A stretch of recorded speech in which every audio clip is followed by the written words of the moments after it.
Hello friends, I Jyoti Kumari, Assistant Professor, Biyani Girls College, welcomes you all on behalf of Guru KPO. Today I am going to give a lecture on translation. Translation is a process in which the genetic code is read on mRNA and decoded to form protein. The process of translation is different in both prokaryotes and eukaryotes. But prior to the start of translation, there are some requirements. So, in that requirement, first is activation of amino acid and second is attachment of activated amino acid with tRNA. In the first step, that is activation of amino acids. In this, the amino acids get activated in the presence of ATP with the help of enzyme amino acid activating enzyme, and this forms a complex that is known as amino acyl adenylate. Now, this activated amino acids then get attached to tRNA in the presence of enzyme amino acyl tRNA synthetases. Now, this activated amino acids bind with the tRNA and is ready to enter in the process of translation. Process of translation occurs in three steps: initiation, elongation and termination.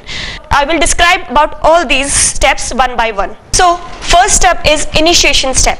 The initiation starts when the small ribosomal subunit with tRNA and large subunit comes and bind on the untranslated region of the mRNA, which is slightly far away from the start codon of the mRNA. Now, this largest subunit has three sites on it: A site, P site and E site. A site is the acceptor site, P site is the peptidal site and E site is the exit site.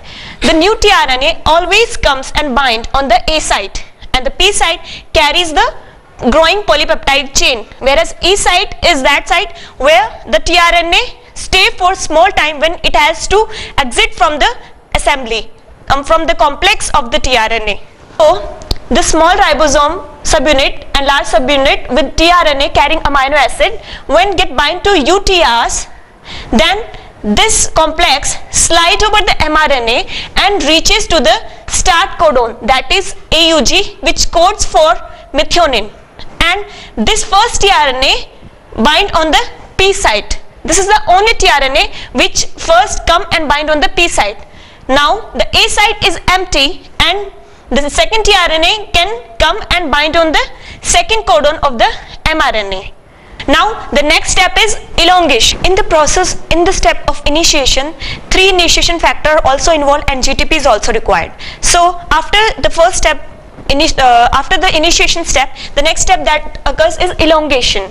In this step, the first tRNA, the ribosomal subunit, now slide over the mRNA and reaches to the third codon. So the first tRNA comes on the exit site, the second tRNA comes on the P site, that is peptidal site, and the third tRNA that enter is on the A site. So now the peptide bond formation takes place between each amino acid.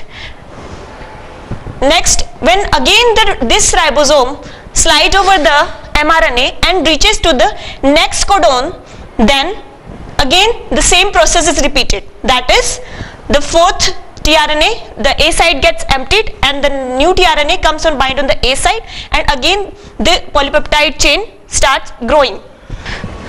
So this step of elongation continues until it reaches the stop codon, which terminates this process, which is the third step of translation, that is termination. Now, as the tRNA reach to stop codon, then this process of translation is terminated because no tRNA is available for the stop codon. So this leads to the termination of the process. In this termination, the whole polypeptide chain synthesized is released, the small subunit and larger subunit get dissociated, and tRNA and mRNA also get dissociated. This was all about the process of translation. For more videos, please log on to our website www.gurukpo.com. Thank you and thank you.